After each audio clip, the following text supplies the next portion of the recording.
नमस्कार। अगर आपसे पूछा जाए कि अक्षय तृतीया क्या है तो शायद आपका जवाब होगा सोना खरीदने का दिन। और अगर यही आपका जवाब है तो आपने इस दिन की सबसे छोटी चीज पकड़ ली है और सबसे बड़ी चीज छोड़ दी है।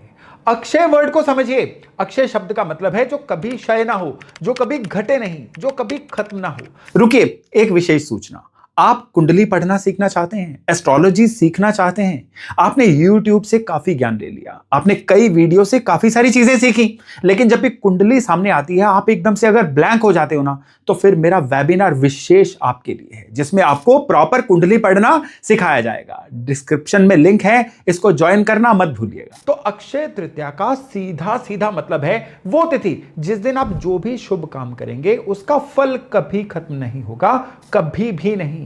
ये कोई ऑर्डिनरी फेस्टिवल नहीं है, ये आपके कर्मों को मल्टीप्लाई करने का दिन है। पंचांग में इस तिथि को अबूझ मुहूर्त कहा गया है। इसका मतलब कि इस पूरे दिन में कोई भी अशुभ समय नहीं है, कोई दोष नहीं है। पूरे साल में ऐसी 3 तिथियां हैं जो अपने आप शुभ मानी गई हैं। एक है नववर्ष का शुभारंभ, जो हिंदू नववर्ष बोलते हैं, जिसको अक्षय तृतीया और विजयदशमी। लेकिन अक्षय तृतीया इसमें सबसे अलग है क्योंकि इस दिन सिर्फ शुभता नहीं, इसमें वो एलिमेंट है जिसको कहते हैं ना स्थायित्व, परमानेंस। जो आज किया वो सदा रहेगा, वो फॉर एवर रहेगा। अब जरा सोचिए कि अगर कोई ऐसा दिन है जिस पर किया गया काम अनंत काल तक फल देता है, तो क्या उस दिन सबसे जरूरी चीज सोना खरीदना होगा या कुछ और होगा? इस दिन का जो कनेक्शन है ना, वो सोने से नहीं है, दरअसल वो भगवान विष्णु से है। भगवान विष्णु जो है इस तिथि के देवता हैं। और भगवान विष्णु की ऊर्जा क्या है? प्रिजर्व करने की, प्रोवाइड करने की। वो जो बचाते हैं, संभालते हैं और हमेशा टिके रहने वाला किसी चीज को बनाते हैं। इसीलिए इस दिन भगवान शिव ने कुबेर को धन का अध्यक्ष बनाया था। ध्यान दीजिए कि कुबेर को सिर्फ धन नहीं दिया गया, उन्हें धन की जिम्मेदारी दी गई। यही इस तिथि का जो है स्पिरिट है कि वेल्थ नहीं, वेल्थ के प्रति जागरूकता होना। आपको चीजों को, रिसोर्सेज को एक्यूमुलेट नहीं करना है, बल्कि उनके प्रति आपने रिस्पॉन्सिबल होना है। 2026 में यह तिथि है 19 अप्रैल को, रविवार वाले दिन। रवि यानी रवि का सूर्य का दिन, और वैशाख में सूर्य अपनी उच्च राशि मेष में होता है। सूर्य का दिन, सूर्य उच्च का और ऊपर से अक्षय तिथि, ये कॉम्बिनेशन बड़ा जबरदस्त है, पावरफुल। और सूर्य जो है आपकी आत्मा का कारक है, विल पावर, कॉन्फिडेंस। आपके जीवन में आपको दिशा मिलती है कि नहीं, सूर्य बताते हैं। और जब भी ये ऊर्जा अपनी पीक पे हो और तिथि कहे कि आज किए जाने वाला कर्म जो है ना इनफाइनाइट है, अनंत है, तो इमेजिन करिए कि एक सच्चा संकल्प, एक अच्छा दान या एक अच्छी शुरुआत जो है ना आपके लिए कितनी ताकतवर हो सकती है। मैं आपको 3 कथाएं शॉर्ट में बताता हूं, लेकिन ये कथा की तरह नहीं, इसको आप जीवन के रूल्स, प्रिंसिपल्स की तरह समझिए। पहली अक्षय पात्र वाली कथा हमने पढ़ भी रखी है कि महाभारत में जब पांडव वनवास में थे तब सूर्यदेव ने द्रौपदी को एक पात्र दिया था जो तब तक भोजन देता रहता था जब तक द्रौपदी खुद ना खा ले। इसका मैसेज वो कोई जादुई होना, मैजिक होना नहीं है। इसका मैसेज है कि जब आप दूसरों को पहले खिलाते हो तो आपके जीवन का पात्र कभी खाली नहीं होता। ये जो जेनसिटी है ना, ये आपके सिंसियर होने से आती है और वो फिर कभी खत्म नहीं होती। ये होता है अक्षय। दूसरा, सुदामा और कृष्ण की स्टोरी, ये भी हम लोगों ने सुन पढ़ रखी है कि सुदामा गरीब थे, कृष्ण को देने के लिए सिर्फ मुट्ठी भर उनके पास चने थे, लेकिन वो हृदय से थे, दिल से थे। भगवान कृष्ण ने बदले में सब कुछ ही बदल दिया। अब क्या मैसेज है इसका कि स्थिति पर आपके पास कितना है ये मायने नहीं रखता, मायने ये रखता है कि आपकी नीयत कितनी है, शेयरिंग नेचर है आपकी। एक रोटी भी सच्चे मन से दे दी जाए ना तो ये सोने के हार देने से भी ज्यादा पावरफुल बन जाती है। फिर तीसरी कथा भगवान परशुराम की, भगवान विष्णु के छठे अवतार, जिन्होंने अधर्म के खिलाफ खड़े होने की हिम्मत दिखाई, साहस दिखाया। अब इसका मैसेज क्या था कि अक्षय तृतीया सिर्फ प्रॉस्पेरिटी का नहीं, ये आपके फेथ सिस्टम की करेज का भी दिन है। अगर आज कोई मुश्किल ही सही लेकिन सही से चीजों को रिजॉल्व करने की आप ठान लेना तो वो चीज आपके जीवन में सॉल्यूशन लेके ही रहेगी। अब सोने को खरीदने की बात करते हैं। मार्केट ने अक्षय तृतीया को ना शॉपिंग फेस्टिवल बना दिया है। सोना खरीदो, लक्ष्मी आएंगी। जरा सोचिए, मां लक्ष्मी कहां निवास करती हैं? स्क्रिप्चर्स कहते हैं जहां स्वच्छता है, जहां व्यवस्था है, जहां सच है, जहां परिवार में एक दूसरे का सम्मान है, अन्न का आदर होता है, बड़ों का आशीर्वाद लिया जाता है, मां लक्ष्मी आचरण देखती हैं, रसीद नहीं देखती। सोना खरीदना गलत नहीं है कहीं भी, लेकिन अगर बस यही कर दिया ना, आपने सोचिए कि एक डिनर में एपिटाइजर ले लिया, मेन कोर्स छोड़ दिया। अब एक बात जो नॉर्मली ना डिस्कस नहीं होती है कि अक्षय सिर्फ अच्छे कामों के लिए नहीं है। अगर आज आपने बुरा भी किया ना, झूठ बोला, किसी का अपमान किया, किसी को आपने बिल्कुल खराब करने की कोशिश की, तो वो भी अक्षय रहेगा। उस बुरे कर्म का फल भी कभी क्षय नहीं होगा। यही इस दिन की असली सीरियसनेस है कि ये दिन सिर्फ अच्छा करने का नहीं, बिल्कुल बुरा ना करने का भी दिन है। तामसिक भोजन से आज बचिए, झूठ कपट से बचिए, गुस्सा मत करिए, कर्ज लेके दिखावे का शॉपिंग मत करिए, सोना वगैरह मत लेके आइए, ये प्रॉस्पेरिटी का नहीं, ये आपके जीवन में कर्जों को इनवाइट करने का कारण रहेगा। और अगर कोई जरूरतमंद आपके सामने आए, आज आपसे कोई आपके रिसोर्स का कोई हिस्सा मांगे, अन्न पानी, तो ना मत कहिए। इस दिन किसी भूखे को मना करना रियली बड़ा भारी कर्म है।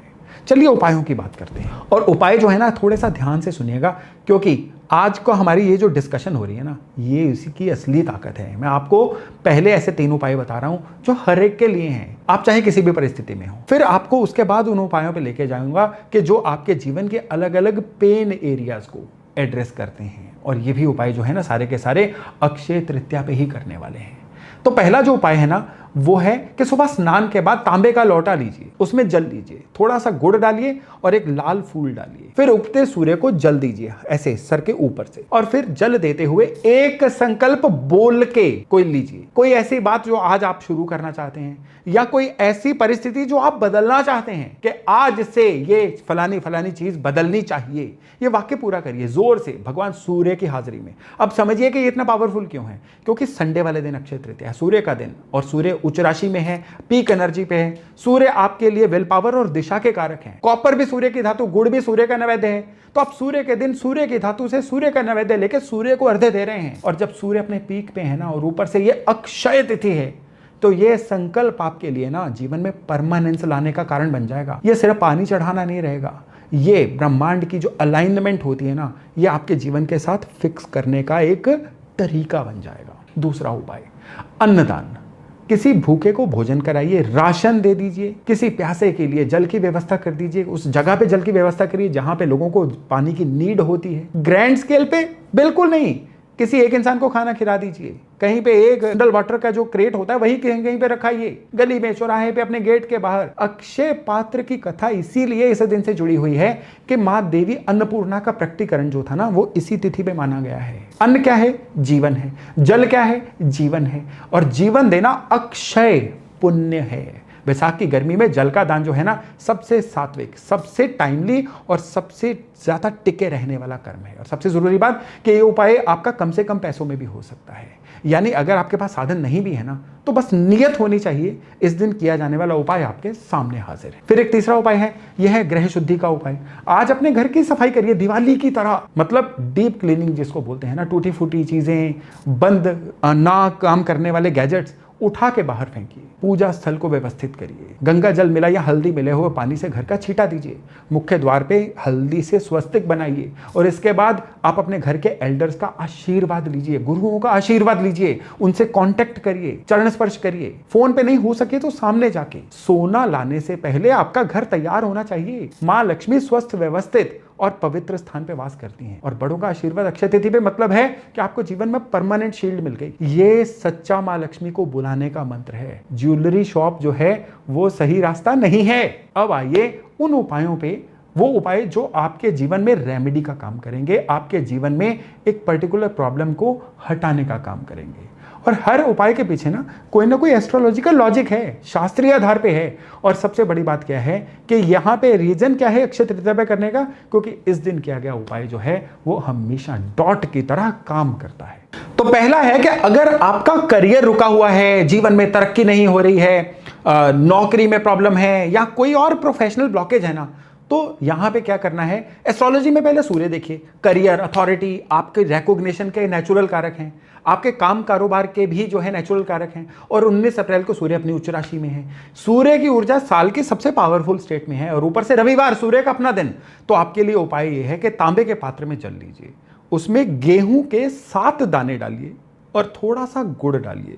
उगते सूर्य को अर्घ्य देते हुए बोलिए कि मेरे कर्म क्षेत्र में, मेरे करियर में जो भी ऑब्स्टेकल है ना, वो आज से खत्म होनी शुरू हो जाए। इसके बाद घर आके विष्णु सहस्त्र नाम का पाठ करिए। भगवान परशुराम, भगवान विष्णु के 6ठे अवतार का जन्म इसी तिथि पे हुआ था। और परशुराम का अर्थ वही है जो बाधाओं को काटते हैं, ऑब्स्टेकल को डिस्ट्रॉय करते हैं। अक्षय तिथि पे उच्च के सूर्य को कॉपर के लोटे से जल देना, विष्णु सहस्त्र नाम पढ़ना। करियर की ब्लॉकेज पे आप कह लीजिए कि एक परमानेंट वन टाइम स्ट्राइक है। सूर्य की धातु तांबा है, सूर्य का नैवेद्य गुड़ है, और गेहूं सूर्य का अन्न है। ये सब कुछ आपस में जुड़ा हुआ है। और ये कोई ऐसे ही उपाय नहीं है, ये बड़ी हाई प्रिसीजन रेमेडी है इस दिन करने के लिए, ब्लॉकेजेस के लिए।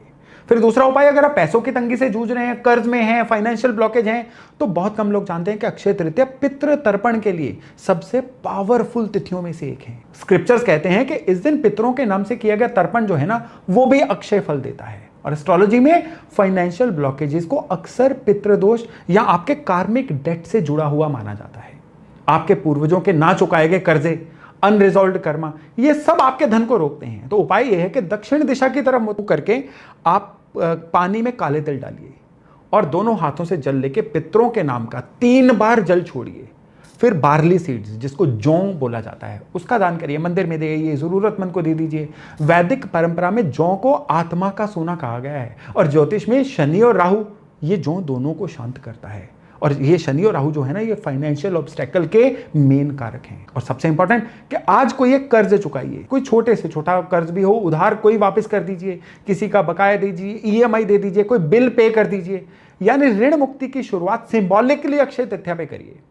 यहां पे ये क्या होता है कि कुबेर को ना भगवान शिव ने इसी दिन धनाध्यक्ष बनाया था और कुबेर का अपॉइंटमेंट जो था ना, ये क्या है कि वेल्थ को रिस्पॉन्सिबली मैनेज करना, सिर्फ जोड़ना ही नहीं, पे भी करना। तो इस दिन आप विलफुली जो भी शुरू करते हैं ना, वो एक लूप से निकलने की शुरुआत बन जाता है। और फिर तीसरे, अगर आप लंबे समय से किसी बीमारी से जूझ रहे हैं, शारीरिक कष्ट है, हेल्थ ठीक नहीं हो रही है, तो फिर ये उपाय बिल्कुल बड़ा जबरदस्त उपाय आपको दे रहा हूं। इस दिन आपने क्या करना है, राम रक्षा स्तोत्र पढ़ना है। ये जो स्तोत्र है ना, ये स्वयं भगवान शिव ने बुद्ध कौशिक ऋषि को सपने में दिया था। इसके 38 श्लोक हैं जिसमें शरीर के हर अंग की सुरक्षा मांगी गई है, सर से लेके पैर तक, हर ऑर्गन, हर बॉडी पार्ट भगवान राम से रक्षा मांगी गई है। तो उपाय यह है कि स्नान के बाद संकल्प बोलिए कि मेरे शरीर की रक्षा के लिए मैं ये पाठ कर रहा हूं, और फिर राम रक्षा स्तोत्र का पाठ करिए। इसको इस दिन से शुरू करके 40 दिन करिए। और ध्यान रखिए, संकल्प के बिना ये पाठ आपने नहीं करना है। राम रक्षा लिटरली भगवान राम द्वारा की गई रक्षा है और अक्षय तिथि पे ये रक्षा परमानेंट हो जाती है। इसके बाद आप उस जो कोई मौसमी फल होंगे ना या जल, ये डोनेट करिए मंदिर में या किसी और को। यहां पे क्या है कि ये क्रोनिक हेल्थ इश्यूज के लिए ये उपाय जो है ना, आपके लिए एक्चुअली राम बाण का काम करता है। और स्पेशली जो दान है ना, ये आपको पड़ने वाले फर्क की गति को भी 10x बढ़ा देते हैं। और फिर इस दिन से आप कोई ना कोई पुरानी बुरी आदत छोड़िए जो आपकी हेल्थ को खराब कर रही है, और एक अच्छी आदत शुरू करिए जो आपकी हेल्थ के लिए अच्छी है। आप मतलब कोई लगातार बैठे रहते हो तो सैर शुरू कर दीजिए, अपना कोई नशा त्याग दीजिए, कोई हेल्थ को खराब करने वाला जंक फूड है उसको त्याग दीजिए। यानी इस दिन कोई एक अच्छी शुरुआत करनी ही है, फिर देखिएगा किस तरह से आपकी हेल्थ सही होती है। तो चौथा उपाय है रिश्तों के लिए। रिश्तों में दरार है, किसी से बातचीत बंद है, जीवन में कलह हो रखी है, या विवाह में देरी हो रही है ना, तो फिर ये जो उपाय है ना, ये बहुत जबरदस्त तरीके से आपके लिए असर करने वाला है। भगवान कृष्ण सुदामा की जो स्टोरी है ना, ये उपाय दरअसल उससे जुड़ा हुआ है। पहली बात तो कि अगर अपने किसी से रिश्ता खराब हो रहा है ना, तो अपने हाथ से कुछ बनाइए, हलवा, खीर, रोटी, सब्जी, नहीं तो मंगवा लीजिए और उस इंसान को भेजिए, खिलाइए। और या कम से कम नहीं हो सकता है ना, उनसे बात करने का इनिशिएटिव लीजिए। माँ देवी अन्नपूर्णा का भी प्रकटीकरण इसी तिथि पे हुआ था। जब आप किसी को प्रेम से भोजन खिलाते हैं ना, तो आपका ईगो डिसॉल्व होता है। सुनने में आपको किताबी बात लग रही होगी, बट इट वर्क्स। अक्षय तिथि पे शुरू किया गया जो आपका एफर्ट है ना, ये रिकॉन्सिलेट करता है, रिकॉन्सिलेशन करता है, फॉर एवर करता है। विवाह में समस्या है या विवाह में देरी हो रही है ना, शिव मंदिर जाइए, मिट्टी का एक पात्र, थोड़ा सा गंगा जल डाल के पानी डालिए और वहां पे अर्पण करके आइए। भगवान शिव पार्वती को ये पात्र अर्पण करिए और उनसे अपनी जल्द शादी की प्रार्थना करिए। जबरदस्त उपाय है इस दिन करने के लिए। और ये उपाय जो है ना, ये कई फेथ सिस्टम में अलग अलग तरीके से इस दिन ऑब्जर्व भी होता है, लेकिन रिलेशनशिप के लिए ये जो एफर्ट या उपाय है ना, इस दिन ये 100% काम करते हैं। बस जरूरत है मन से इन उपायों को करने की। अब एक बात उन लोगों के लिए जो सोच रहे होंगे कि भाई अपने पास तो सोना खरीदने के पैसे नहीं हैं, हम क्या करें, तो सुनिए, ये दिन आपके लिए ना सबसे बड़ी बात क्या है कि सोना मत खरीदिए। आपको इंटेंशन रखनी है सुदामा की तरह। उसके पास भी रिसोर्सेज नहीं थे, लेकिन उसके पास इंटेंशन यानी नीयत तो थी। आपको क्या करना है, किसी को अपने साधन अनुसार कोई ना कोई अच्छी चैरिटी कर देनी है। अन्न की चैरिटी कर दीजिए, आप माता पिता के पैर छू लीजिए, घर साफ कर लीजिए, इन चीज़ों में तो 1 रुपया भी नहीं लगता, लेकिन इसका जो पुण्य है ना, वो उस सोने से कहीं ज़्यादा है जो उधार लेके या ईएमआई पे आप खरीदें। तो इस 19 अप्रैल को, इस अक्षय तृतीया पे, मैं आपसे एक ही विनम्र प्रार्थना करूंगा कि एक काम कीजिए, बस कोई एक पॉजिटिव काम सच्चे मन से, चाहे वो सूर्य को अर्घ्य देना हो, चाहे किसी को भोजन करवाना हो, चाहे कोई कर्ज चुकाना हो, चाहे राम रक्षा का पाठ करना हो, और चाहे किसी टूटे रिश्ते में पहल करनी हो, बस अपने माता पिता का आशीर्वाद लेना हो, कोई एक काम करिए, बिना दिखावे के करिए, बिना किसी सेल्फी के, बिना सोशल मीडिया पोस्ट के। क्योंकि अक्षय तृतीया ये नहीं पूछती कि आपके पास कितना है, अक्षय तृतीया पूछती है कि जितना आपके अंदर है, क्या उसको आप शेयर करना चाहते हैं। और अगर आप जो शेयर करना चाहते हैं ना, वो अक्षय बन जाएगा, वो खत्म नहीं होगा, वो बढ़ता रहेगा चुपचाप गहरे में हमेशा के लिए। साल में एक दिन आता है जब पूरे का पूरा सौर मंडल कहता है कि आज जो बोओगे ना, वो हमेशा उगेगा। तो आज कुछ ऐसा बो दीजिए जिस पे आपको प्राउड हो, कुछ ऐसा कर दीजिए जो आपकी आत्मा को सुकून दे, कुछ ऐसा जो बरसों बाद भी आपको याद आए और आप उसको याद करके मुस्कुराएं। अक्षय तृतीया की आप सभी को हार्दिक शुभकामनाएं।